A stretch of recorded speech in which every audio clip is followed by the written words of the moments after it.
여러분, 오늘 제가 드릴 질문이 충격적일 수 있습니다. 하지만 이 질문은 반드시 해야 합니다. 크리스천도 지옥에 갈 수 있습니까? 교회에 다니는 사람도 지옥에 갈 수 있습니까? 세례받은 사람도 지옥에 갈 수 있습니까? 직분을 가진 사람도 지옥에 갈 수 있습니까? 많은 분들이 이렇게 생각합니다. 한번 구원받으면 영원히 구원받았다. 교회만 다니면 천국에 간다.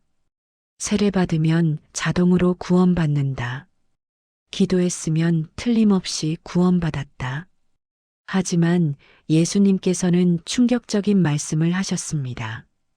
마태복음 7장 21절부터 23절입니다. 나더러 주여 주여 하는 자마다 다 천국에 들어갈 것이 아니요. 다만 하늘에 계신 내 아버지의 뜻대로 행하는 자라야 들어가리라.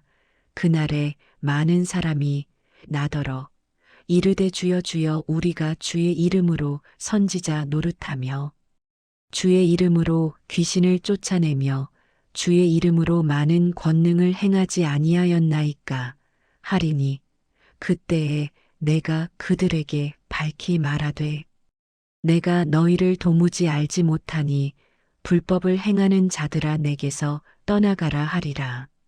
나더러 주여 주여 하는 자마다 다 천국에 들어갈 것이 아니요.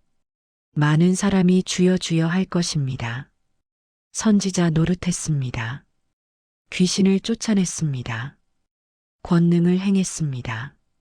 하지만 예수님께서 무엇이라고 하셨습니까? 내가 너희를 도무지 알지 못하니 내게서 떠나가라. 사랑하는 성도님들, 이것이 바로 오늘 우리가 다뤄야 할 가장 무서운 진실입니다. 자칭 크리스천 중에 가짜가 있습니다. 교회에 다니지만 구원받지 못한 사람이 있습니다. 예수님의 이름을 부르지만 예수님을 알지 못하는 사람이 있습니다. 이것은 두려운 진실입니다. 하지만 반드시 알아야 하는 진실입니다. 찰스 스펄전 목사는 이렇게 말했습니다. 지옥으로 가는 길은 선한 의도로 포장되어 있다. 교회 출석으로 포장되어 있다. 종교 활동으로 포장되어 있다. 하지만 그 끝은 멸망이다. 여러분, 질문 하나 하겠습니다. 여러분은 정말로 구원받았습니까? 확신이 있습니까? 무엇을 근거로 확신합니까? 교회에 다니니까 구원받았습니까? 세례받았으니까 구원받았습니까? 기도했으니까 구원받았습니까? 성경은 우리에게 자기를 점검하라고 명령합니다. 오늘 이 영상을 클릭하신 것은 우연이 아닙니다. 하나님께서 여러분에게 보내신 경고의 메시지입니다. 자기 점검의 기회를 주시는 메시지입니다. 진짜 구원을 확인하라는 메시지입니다. 지금부터 7가지 충격적인 성경 진실을 말씀드리겠습니다. 첫 번째부터 6번째까지도 무섭습니다. 하지만 7번째를 모르면 여러분은 거짓 확신 속에서 지옥으로 갈 수 있습니다. 끝까지 들으십시오. 여러분의 영혼이 달린 문제입니다. 통계를 하나 말씀드리겠습니다. 미국의 한 연구에 따르면 스스로를 크리스천이라고 말하는 사람 중 실제로 거듭난 사람은 30%에 불과하다고 합니다. 70%는 이름뿐인 크리스천입니다. 한국도 다르지 않습니다. 교회에 다니지만 삶이 변하지 않은 사람이 얼마나 많습니까? 세례받았지만 세상 사람과 똑같이 사는 사람이 얼마나 많습니까? 예수님을 믿는다고 하지만 예수님 없이 사는 사람이 얼마나 많습니까? 오늘 이 메시지는 불편할 것입니다. 두려울 것입니다. 하지만 이 메시지가 여러분을 구원할 수 있습니다. 지금 댓글에 이렇게 고백하십시오. 주님, 제 믿음을 점검하게 하소서. 성령님, 진짜 구원을 확인하게 하소서. 고백하셨습니까? 그렇다면 시작하겠습니다. 첫 번째 충격적 진실입니다. 주여 주여 하는 사람도 천국에 못 갈 수 있습니다. 마태복음 7장 21절을 다시 보십시오. 나더러 주여 주여 하는 자마다 다 천국에 들어갈 것이 아니요. 다만 하늘에 계신 내 아버지의 뜻대로 행하는 자라야 들어가리라. 나더러 주여 주여 하는 자마다. 이 사람들이 누구입니까? 예수님을 주라고 부르는 사람들입니다. 크리스천들입니다. 교회에 다니는 사람들입니다. 하지만 예수님께서 무엇이라고 하셨습니까? 다 천국에 들어갈 것이 아니요. 모두가 천국에 가는 것이 아닙니다. 누가 천국에 갑니까? 다만 하늘에 계신 내 아버지의 뜻대로 행하는 자라야 들어가리라. 아버지의 뜻대로 행하는 자입니다. 말이 아니라 행함입니다. 입술이 아니라 삶입니다. 사랑하는 성도님들, 이것이 무엇을 의미합니까? 입으로만 믿는 것은 구원이 아니라는 의미입니다. 말로만 주님을 부르는 것은 충분하지 않다는 의미입니다. 진짜 믿음은 삶으로 나타난다는 의미입니다. 야고보서 2장 14절을 보십시오. 내 형제들아, 만일 사람이 믿음이 있노라 하고 행함이 없으면 무슨 유익이 있으리요? 그 믿음이 능히 자기를 구원하겠느냐? 믿음이 있다고 말하지만 행함이 없으면 무슨 유익이 있습니까? 그 믿음이 구원할 수 있습니까? 아닙니다. 야고보서 2장 17절을 보십시오. 이와 같이 행함이 없는 믿음은 그 자체가 죽은 것이라. 행함이 없는 믿음은 죽은 것입니다. 죽은 믿음은 구원하지 못합니다. 작년 9월에 55세 집사님 한 분을 만났습니다. 30년 신앙생활을 하신 분이었습니다. 20년 동안 집사였습니다. 그런데 이 집사님께서 고백하셨습니다. 목사님, 저는 30년 동안 구원받았다고 생각했습니다. 무슨 일이 있었느냐고 물었습니다. 저는 20세에 교회에 나갔습니다. 은혜를 받았습니다. 예수님을 믿는다고 고백했습니다. 세례를 받았습니다. 10년 후에 집사가 되었습니다. 저는 당연히 구원받았다고 생각했습니다. 교회에 다니니까 구원받았다고 생각했습니다.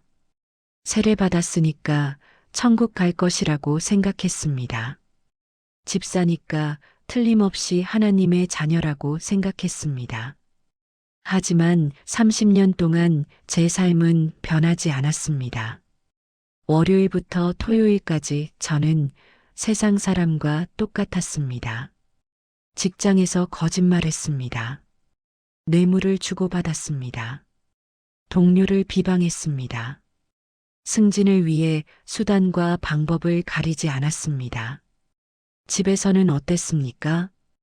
아내에게 화를 냈습니다. 자녀들에게 폭언을 했습니다. 가족을 사랑하지 못했습니다. 주일에만 교회에 갔습니다. 주일에만 신자였습니다. 나머지 6일은 불신자와 똑같았습니다. 그런데 한 달 전에 큰 사건이 있었습니다. 제가 심장마비로 쓰러졌습니다. 응급실에 실려갔습니다. 죽을 뻔했습니다. 그 순간 깨달았습니다. 제가 정말 구원받았는지 확신이 없었습니다. 30년 교회 다녔지만 확신이 없었습니다. 20년 집사였지만 확신이 없었습니다. 왜 그랬습니까? 제 삶에 아무 변화가 없었기 때문입니다. 제가 예수님을 주로 믿었다면 왜 주님의 뜻대로 살지 않았습니까? 제가 진짜 거듭났다면 왜 삶이 변하지 않았습니까? 목사님, 저는 그날 깨달았습니다. 저는 입으로만 주여 주여 했습니다. 하지만 주님의 뜻대로 행하지 않았습니다. 저는 이름뿐인 크리스천이었습니다. 저는 거짓 신자였습니다. 목사님, 저는 지금 진짜로 회개했습니다. 진짜로 예수님께 나아왔습니다. 50세에 처음으로 진짜 구원을 경험했습니다. 그 집사님의 고백을 들으며 전율했습니다. 디도서 1장 16절을 보십시오. 그들이 하나님을 시인하나 행위로는 부인하니 가증한 자요 복종하지 아니하는 자요 모든 선한 일을 버리는 자니라. 하나님을 시인하나 행위로는 부인합니다.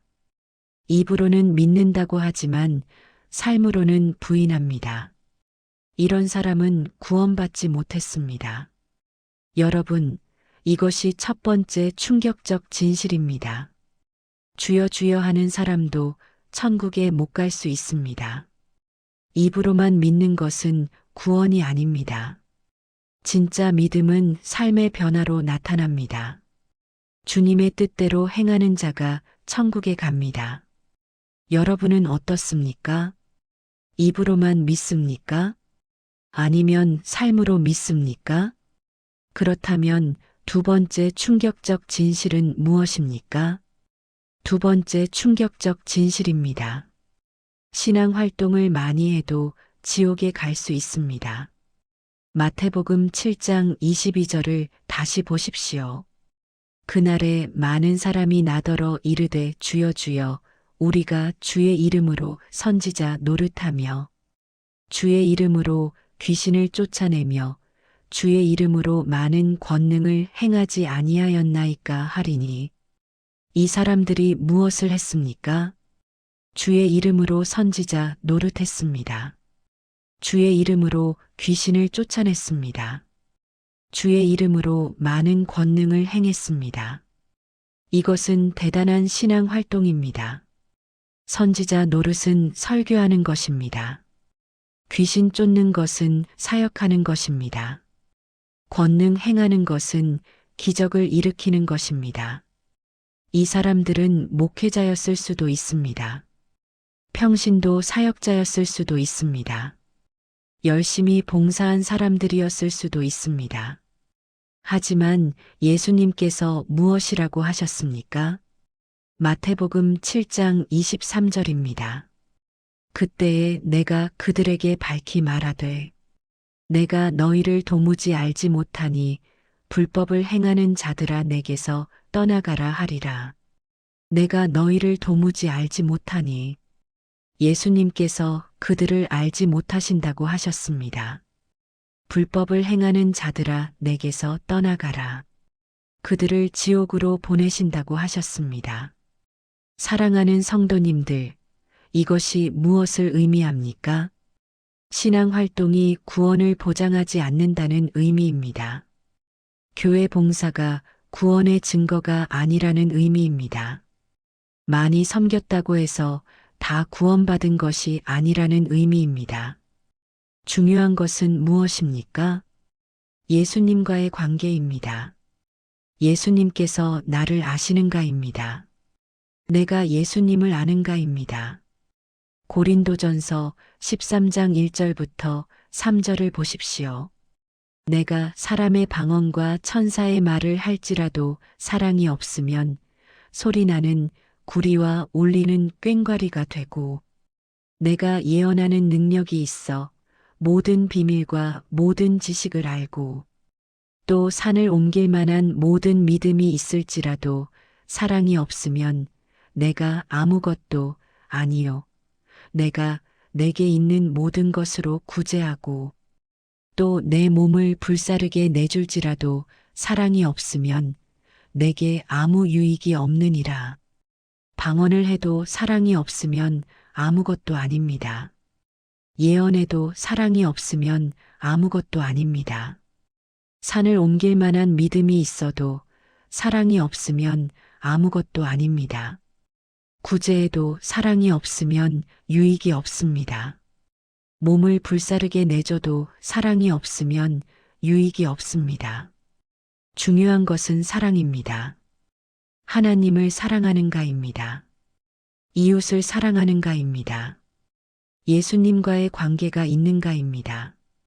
올해 4월에 60세 장로님 한 분을 만났습니다. 40년 신앙생활을 하신 분이었습니다. 30년 동안 장로였습니다. 그런데 이 장로님께서 고백하셨습니다. 목사님, 저는 30년 동안 열심히 섬겼습니다.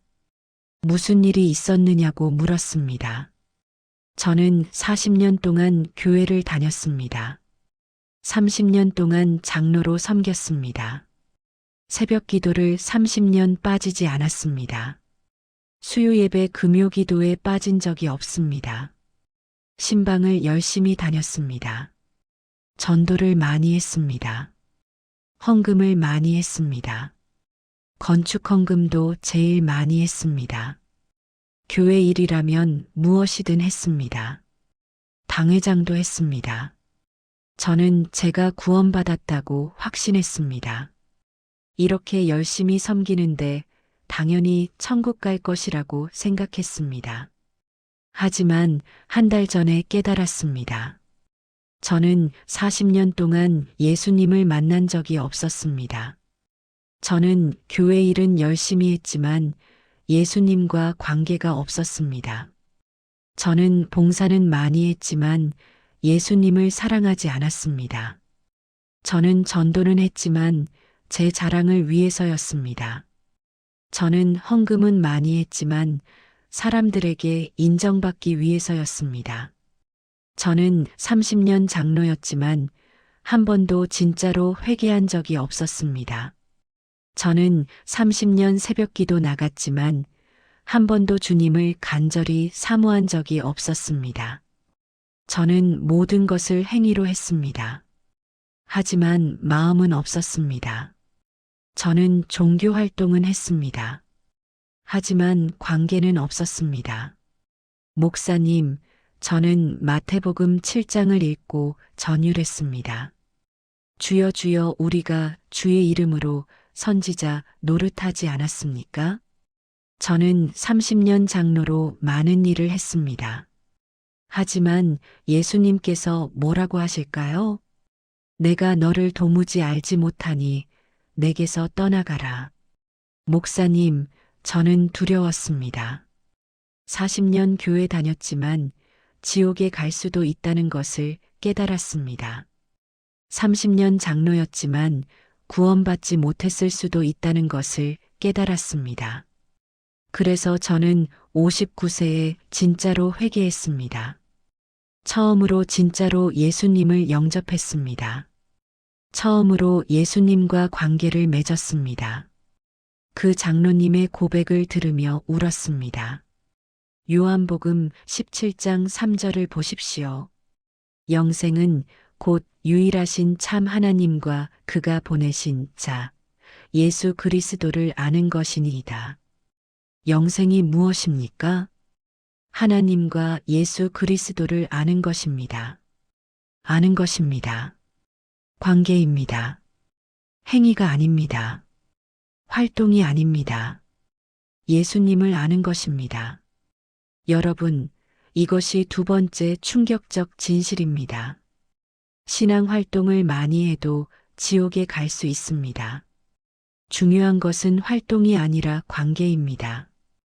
예수님께서 나를 아시는가입니다. 내가 예수님을 아는가입니다. 여러분은 예수님을 압니까? 아니면 예수님에 대해 아는 것뿐입니까? 그렇다면 세 번째 충격적 진실은 무엇입니까? 세 번째 충격적 진실입니다. 넓은 길로 가는 사람이 훨씬 많습니다. 마태복음 7장 13절부터 14절을 보십시오. 좁은 문으로 들어가라. 멸망으로 인도하는 문은 크고 그 길이 넓어 그리로 들어가는 자가 많고 생명으로 인도하는 문은 좁고 길이 협착하여 찾는 자가 적음이라. 멸망으로 인도하는 문이 어떻습니까? 크고 그 길이 넓습니다. 그리로 들어가는 자가 어떻습니까? 많습니다. 생명으로 인도하는 문이 어떻습니까? 좁고 길이 협착합니다. 찾는 자가 어떻습니까? 적습니다. 사랑하는 성도님들, 이것이 무엇을 의미합니까? 대부분의 사람이 멸망의 길로 간다는 의미입니다. 소수만 생명의 길로 간다는 의미입니다. 다수가 항상 옳은 것이 아니라는 의미입니다. 교회에 다니는 많은 사람이 사실은 멸망의 길로 갈 수 있다는 의미입니다. 이것은 충격적입니다. 이것은 무섭습니다. 하지만 예수님께서 직접 말씀하신 것입니다. 누가복음 13장 23절부터 24절을 보십시오. 어떤 사람이 여짜오되 주여 구원을 받는 자가 적으니이까 그들에게 이르시되 좁은 문으로 들어가기를 힘쓰라. 내가 너희에게 이르노니 들어가기를 구하여도 못하는 자가 많으리라. 구원받는 자가 적습니다. 들어가기를 구하여도 못하는 자가 많습니다. 교회에 다니지만 구원받지 못한 사람이 많습니다. 자칭 크리스천이지만 멸망으로 가는 사람이 많습니다. 마태복음 22장 14절을 보십시오. 청함을 받은 자는 많되 택함을 받은 자는 적으니라. 청함을 받은 자는 많습니다. 교회로 초대받은 사람은 많습니다. 교회에 나온 사람은 많습니다. 하지만 택함을 받은 자는 적습니다. 진짜로 구원받은 사람은 적습니다. 올해 6월에 45세 집사님 한 분을 만났습니다. 20년 신앙생활을 하신 분이었습니다. 그런데 이 집사님께서 질문하셨습니다. 목사님, 우리 교회 교인이 1000명입니다. 모두 구원받았습니까? 솔직히 대답했습니다. 집사님, 모두 구원받았다고 확신할 수 없습니다. 왜 그렇습니까? 예수님께서 좁은 문으로 들어가는 자가 적다고 하셨기 때문입니다. 청함을 받은 자는 많되 택함을 받은 자는 적다고 하셨기 때문입니다. 집사님, 우리 교회 1000명이 다 출석합니다. 하지만 모두가 구원받았다고 확신할 수 없습니다. 어떤 사람은 습관으로 나옵니다. 어떤 사람은 가족 때문에 나옵니다. 어떤 사람은 사업상 인맥 때문에 나옵니다. 어떤 사람은 문화활동처럼 나옵니다. 진짜로 예수님을 믿는 사람은 얼마나 됩니까? 진짜로 거듭난 사람은 얼마나 됩니까? 진짜로 변화된 사람은 얼마나 됩니까? 솔직히 모릅니다. 하지만 예수님 말씀대로라면 적을 것입니다. 그 집사님께서 충격받으셨습니다. 그렇다면 목사님, 우리 교회에도 구원받지 못한 사람이 있다는 말입니까? 네, 있을 수 있습니다. 그렇다면 저도 확신할 수 없지 않습니까? 네, 그래서 자기를 점검해야 합니다. 고린도후서 13장 5절을 보십시오. 너희는 믿음 안에 있는가? 너희 자신을 시험하고 너희 자신을 확증하라. 예수 그리스도께서 너희 안에 계신 줄을 너희가 스스로 알지 못하느냐? 그렇지 않으면 너희는 버림받은 자니라. 믿음 안에 있는가? 자신을 시험하라고 하셨습니다. 자신을 확증하라고 하셨습니다. 예수 그리스도께서 너희 안에 계신 줄을 스스로 알라고 하셨습니다. 그렇지 않으면 버림받은 자라고 하셨습니다. 성경은 자기 점검을 명령합니다. 여러분, 이것이 세 번째 충격적 진실입니다. 넓은 길로 가는 사람이 훨씬 많습니다. 교회에 다니는 많은 사람이 실제로는 구원받지 못했을 수 있습니다. 그래서 자기 점검이 필요합니다. 나는 정말 구원받았는가 확인해야 합니다. 여러분은 확신이 있습니까? 무엇을 근거로 확신합니까? 그렇다면 네 번째 충격적 진실은 무엇입니까? 네 번째 충격적 진실입니다. 준비되지 않은 처녀들은 문 밖에 남겨집니다. 마태복음 25장 1절부터 13절을 보십시오.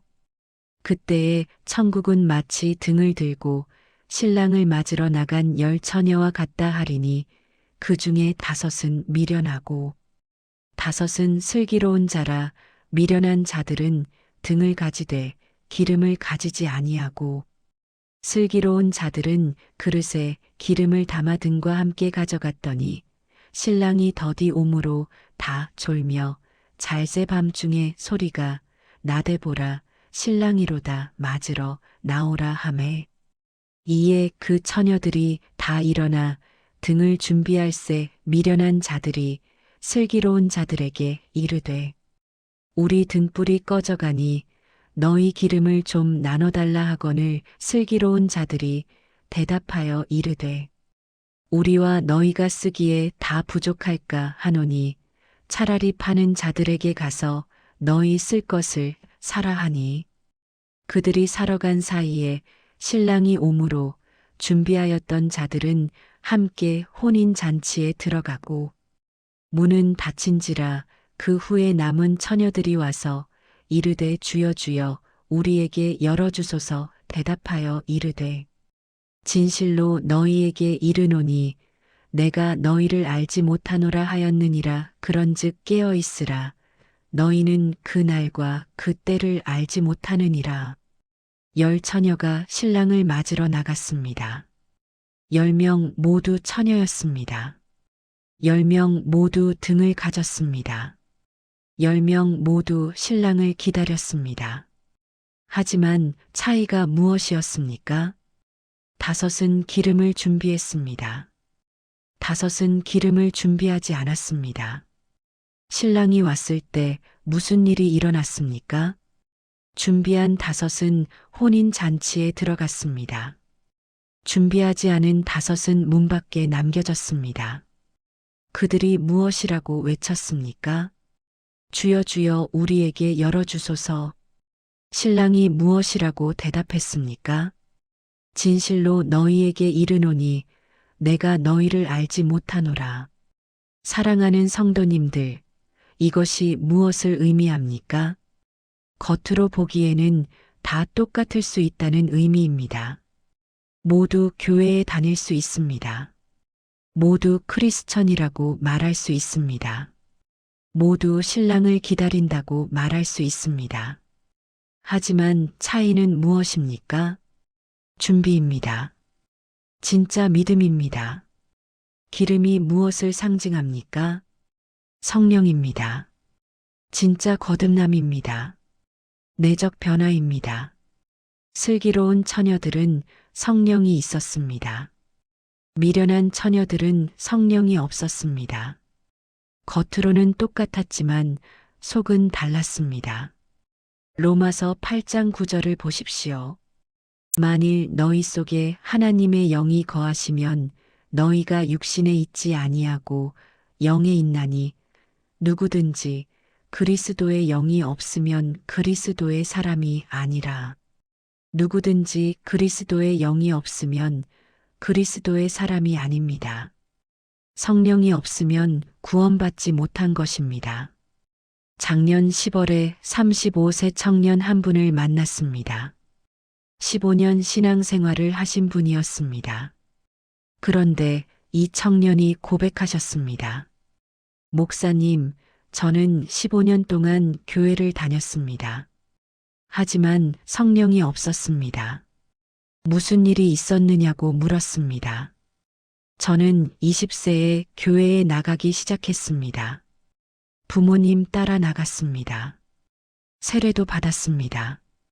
청년부에서 활동했습니다. 찬양팀에서 봉사했습니다. 겉으로 보기에는 열심히 신앙생활하는 청년이었습니다. 하지만 제 안에 아무것도 없었습니다. 성령이 없었습니다. 진짜 변화가 없었습니다. 월요일부터 토요일까지 저는 세상 청년과 똑같았습니다. 술을 마셨습니다. 음란물을 봤습니다. 거짓말을 했습니다. 부모님께 불순종했습니다. 주일만 교회에 갔습니다. 주일만 착한 척 했습니다. 나머지 6일은 완전히 세상 사람이었습니다. 목사님, 저는 미련한 처녀와 똑같았습니다. 등은 가졌지만 기름이 없었습니다. 교회는 다녔지만 성령이 없었습니다. 크리스천이라고 말했지만 거듭나지 않았습니다. 그런데 한 달 전에 깨달았습니다. 이대로 가면 저는 문 밖에 남겨질 것입니다. 주여 주여 할 것입니다. 하지만 주님께서 내가 너를 알지 못한다고 하실 것입니다. 목사님, 저는 두려웠습니다. 15년 교회 다녔지만 지옥에 갈 수도 있다는 것을 깨달았습니다. 그래서 저는 35세에 진짜로 회개했습니다. 진짜로 예수님을 영접했습니다. 성령을 구했습니다. 그리고 성령을 받았습니다. 이제 저는 변화되고 있습니다. 이제 저는 준비된 처녀입니다. 그 청년의 고백을 들으며 감격했습니다. 여러분, 이것이 네 번째 충격적 진실입니다. 준비되지 않은 처녀들은 문 밖에 남겨집니다. 겉으로는 똑같아 보일 수 있습니다. 하지만 속이 다릅니다. 성령이 있는가 없는가입니다. 진짜 거듭났는가 아닌가입니다. 여러분은 어느 쪽입니까? 기름이 있습니까? 성령이 있습니까? 잠깐 여기서 멈추겠습니다. 여기서 잠깐 중요한 질문을 드려야겠습니다. 지금까지 4가지 충격적 진실을 말씀드렸습니다. 혹시 여러분 중에 이렇게 생각하시는 분이 계십니까? 목사님, 그렇다면 한번 구원받으면 영원히 구원받는 것이 아닙니까? 진짜 구원받은 사람도 지옥에 갈 수 있다는 말입니까? 사랑하는 성도님들, 명확히 하겠습니다. 진짜 구원받은 사람은 절대로 구원을 잃어버리지 않습니다. 요한복음 10장 28절부터 29절을 보십시오. 내가 그들에게 영생을 주노니 영원히 멸망하지 아니할 것이요.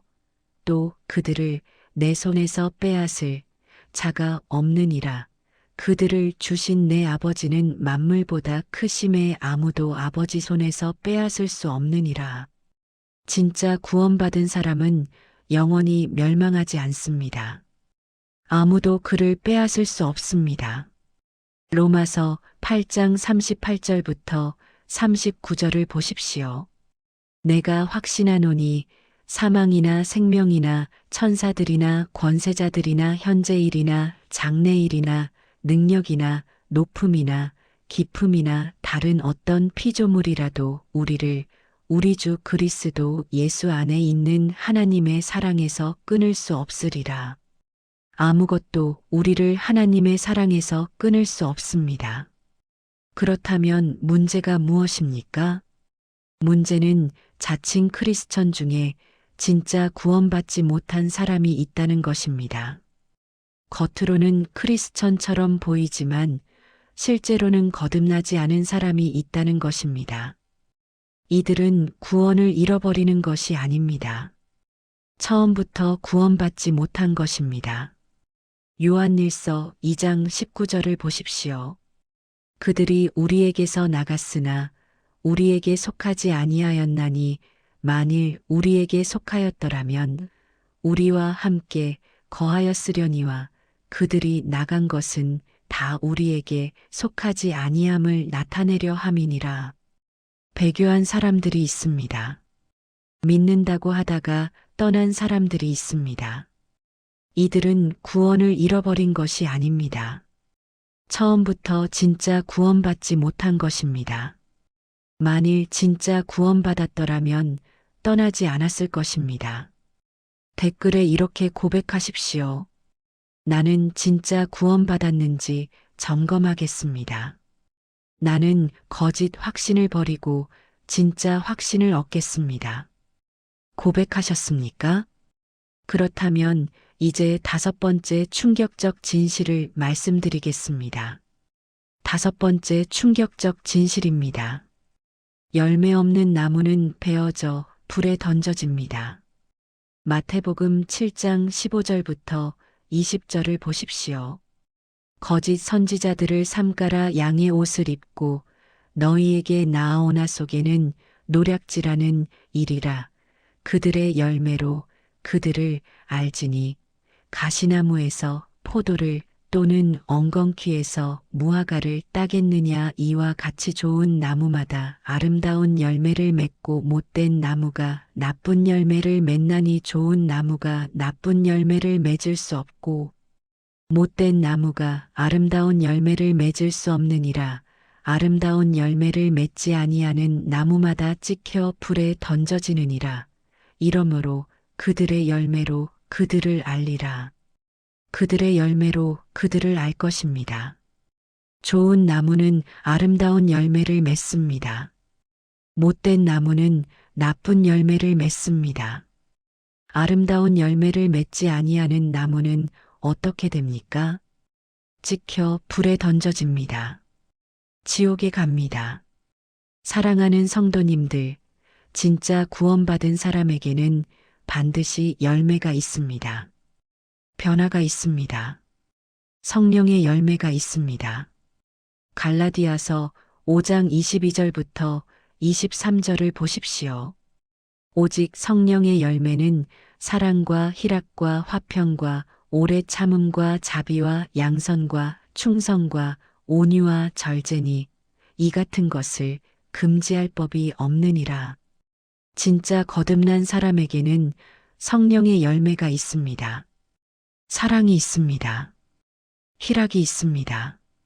화평이 있습니다. 오래 참음이 있습니다. 자비가 있습니다. 양선이 있습니다.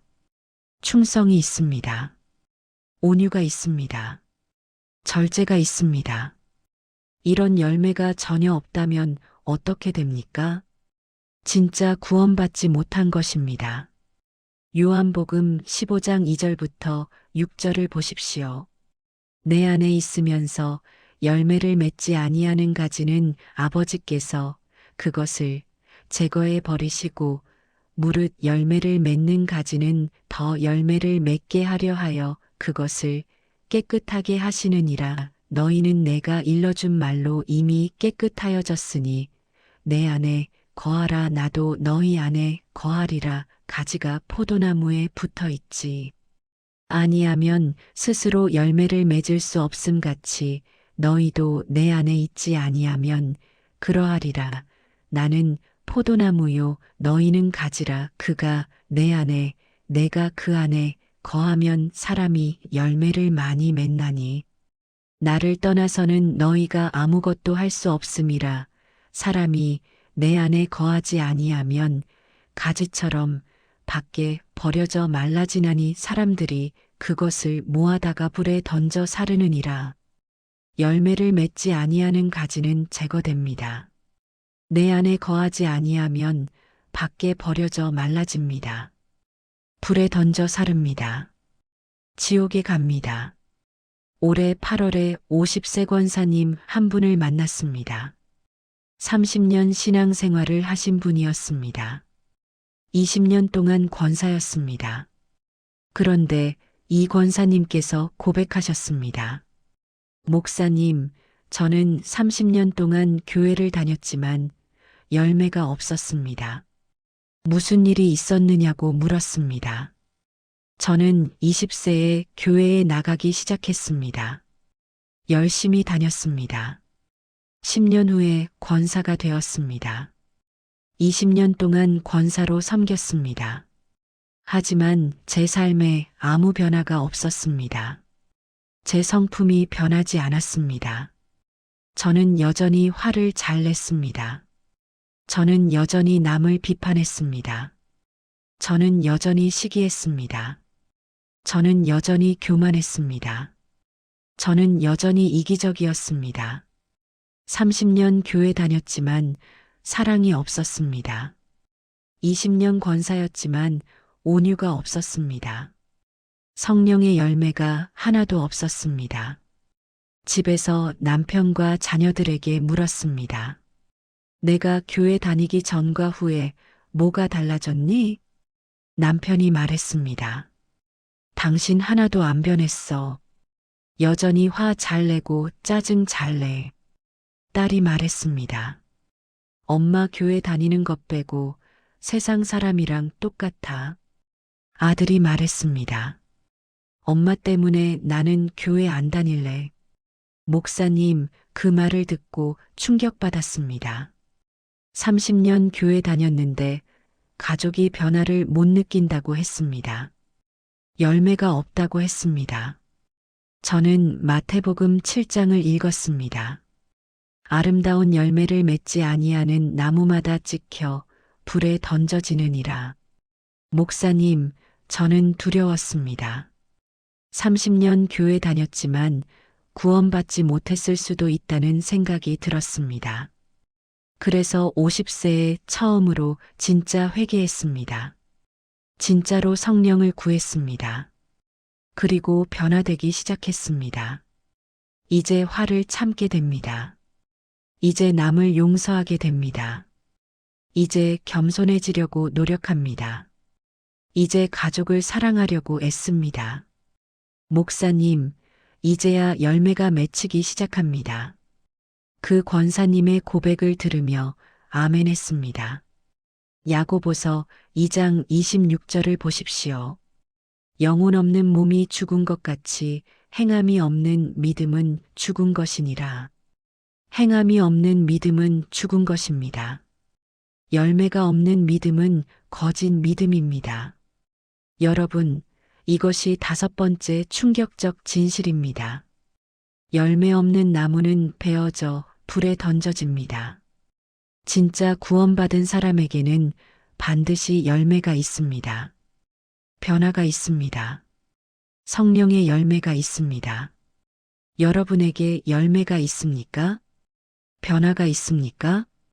아무 열매도 없다면 자기를 점검해야 합니다. 그렇다면 6번째 충격적 진실은 무엇입니까? 6번째 충격적 진실입니다. 알곡과 가라지가 섞여 있습니다. 마태복음 13장 24절부터 30절을 보십시오. 예수께서 그들 앞에 또 비유를 들어 이르시되 천국은 좋은 씨를 제 밭에 뿌린 사람과 같으니 사람들이 잘 때에 그 원수가 와서 곡식 가운데 가라지를 덧뿌리고 갔더니 싹이 나고 결실할 때에 가라지도 보이거늘 주인의 종들이 와서 말하되 주여 밭에 좋은 씨를 뿌리지 아니하였나이까. 그런데 가라지가 어디서 생겼나이까. 주인이 이르되 원수가 이렇게 하였구나. 종들이 말하되 그러면 우리가 가서 이것을 뽑기를 원하시나이까. 주인이 이르되 가만두라. 가라지를 뽑다가 곡식까지 뽑을까 염려하노라. 둘 다 추수 때까지 함께 자라게 두라. 추수 때에 내가 추수꾼들에게 말하기를 가라지는 먼저 거두어 불사르게 단으로 묶고 곡식은 모아내 곡간에 넣으라 하리라. 좋은 씨를 뿌렸습니다. 하지만 원수가 가라지를 덧뿌렸습니다. 알곡과 가라지가 함께 자랐습니다. 겉으로 보기에는 비슷했습니다. 하지만 추수 때에 분리됩니다. 가라지는 불사르게 단으로 묶입니다. 곡식은 곡간에 넣습니다. 사랑하는 성도님들, 이것이 무엇을 의미합니까? 교회 안에 알곡과 가라지가 섞여 있다는 의미입니다. 진짜 신자와 가짜 신자가 함께 있다는 의미입니다. 겉으로는 구별하기 어렵다는 의미입니다. 하지만 심판 때에 드러난다는 의미입니다. 마태복음 13장 40절부터 43절을 보십시오.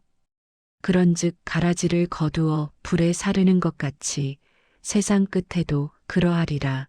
인자가 그 천사들을 보내리니 그들이 그 나라에서 모든 넘어지게 하는 것과 또 불법을 행하는 자들을 거두어내어 풀무불에 던져 넣으리니 거기서 울며 이를 갈게 되리라. 그때에 의인들은 자기 아버지 나라에서 해와 같이 빛나리라. 귀 있는 자는 들으라. 세상 끝에 분리됩니다. 가라지는 풀무불에 던져집니다. 거기서 울며 이를 갑니다. 의인들은 해와 같이 빛납니다. 지금은 섞여 있습니다. 하지만 심판때에 드러납니다. 올해 3월에 65세 장로님 한 분을 만났습니다. 40년 신앙생활을 하신 분이었습니다. 그런데 이 장로님께서 질문하셨습니다. 목사님, 우리 교회에 알곡과 가라지가 섞여 있습니까? 솔직히 대답했습니다. 네, 그럴 수 있습니다. 어떻게 구별합니까? 지금은 구별하기 어렵습니다. 겉으로는 비슷하기 때문입니다. 하지만 시간이 지나면 드러납니다. 열매로 드러납니다. 위기가 올 때 드러납니다. 환난이 올 때 드러납니다. 진짜는 끝까지 남습니다. 가짜는 떠납니다. 마태복음 13장 20절부터 22절을 보십시오. 돌밭에 뿌려졌다는 것은 말씀을 듣고 즉시 기쁨으로 받되 그 속에 뿌리가 없어 잠깐 견디다가 말씀으로 말미암아 환난이나 박해가 일어날 때에는 곧 넘어지는 자요 가시떨기에 뿌려졌다는 것은 말씀을 들으나 세상의 염려와 재물의 유혹에 말씀이 막혀 결실하지 못하는 자요. 어떤 사람은 즉시 기쁨으로 받습니다. 하지만 환난이나 박해가 올 때 넘어집니다. 이들은 가라지입니다. 어떤 사람은 말씀을 듣습니다. 하지만 세상의 염려와 재물의 유혹에 막힙니다. 이들도 가라지입니다. 여러분, 이것이 6번째 충격적 진실입니다. 알곡과 가라지가 섞여 있습니다. 교회 안에 진짜와 가짜가 함께 있습니다. 지금은 구별하기 어렵습니다. 하지만 시간이 지나면 드러납니다. 심판 때에 완전히 드러납니다. 여러분은 알곡입니까? 아니면 가라지입니까? 환난이 올 때 넘어집니까? 세상의 유혹에 넘어갑니까? 끝까지 믿음을 지키십니까? 그렇다면 마지막 7번째 가장 중요한 진실은 무엇입니까? 7번째 충격적 진실입니다. 진짜 구원받은 사람은 끝까지 견딥니다. 마태복음 24장 13절을 보십시오. 그러나 끝까지 견디는 자는 구원을 얻으리라. 끝까지 견디는 자가 구원을 얻습니다. 이것이 무슨 의미입니까? 진짜 구원받은 사람은 포기하지 않는다는 의미입니다. 진짜 거듭난 사람은 끝까지 믿음을 지킨다는 의미입니다. 빌립보서 1장 6절을 보십시오. 너희 안에서 착한 일을 시작하신 이가 그리스도 예수의 날까지 이루실 줄을 우리는 확신하노라. 하나님께서 시작하신 일을 끝까지 이루십니다. 진짜 구원받은 사람은 하나님께서 끝까지 지키십니다. 유다서 24절부터 25절을 보십시오. 능히 너희를 보호하사 거침이 없게 하시고 너희로 그 영광 앞에 흠이 없이 기쁨으로 서게 하실 이 곧 우리 구주 홀로 하나이신 하나님께 우리 주 예수 그리스도로 말미암아 영광과 위엄과 권력과 권세가 영원 전부터 이제와 영원토록 있을지어다. 아멘. 하나님께서 능히 우리를 보호하십니다. 거침이 없게 하십니다. 흠이 없이 기쁨으로 서게 하십니다. 진짜 구원받은 사람은 하나님께서 책임지십니다. 사랑하는 성도님들, 그렇다면 어떻게 확신할 수 있습니까? 내가 진짜 구원받았는지 어떻게 압니까? 3가지 증거가 있습니다. 첫째, 성령의 내적 증거입니다. 로마서 8장 16절을 보십시오. 성령이 친히 우리의 영과 더불어 우리가 하나님의 자녀인 것을 증언하시나니 성령께서 우리가 하나님의 자녀라고 증언하십니다. 진짜 거듭난 사람은 성령의 증거가 있습니다. 내 안에 계신 성령을 느낍니다. 하나님을 아버지라 부를 수 있습니다. 둘째, 성령의 열매입니다. 진짜 거듭난 사람에게는 변화가 있습니다. 사랑이 생깁니다. 온유가 생깁니다. 절제가 생깁니다. 완벽하지 않을 수 있습니다. 하지만 분명히 변화되고 있습니다. 성장하고 있습니다. 셋째, 말씀과 기도를 사모합니다. 요한일서 5장 1절을 보십시오. 예수께서 그리스도이심을 믿는 자마다 하나님께로부터 난 자니 또한 낳으신 이를 사랑하는 자마다 그에게서 난 자를 사랑하느니라. 진짜 거듭난 사람은 하나님을 사랑합니다. 말씀을 사모합니다. 기도를 즐거워합니다. 교회를 사랑합니다. 성도를 사랑합니다.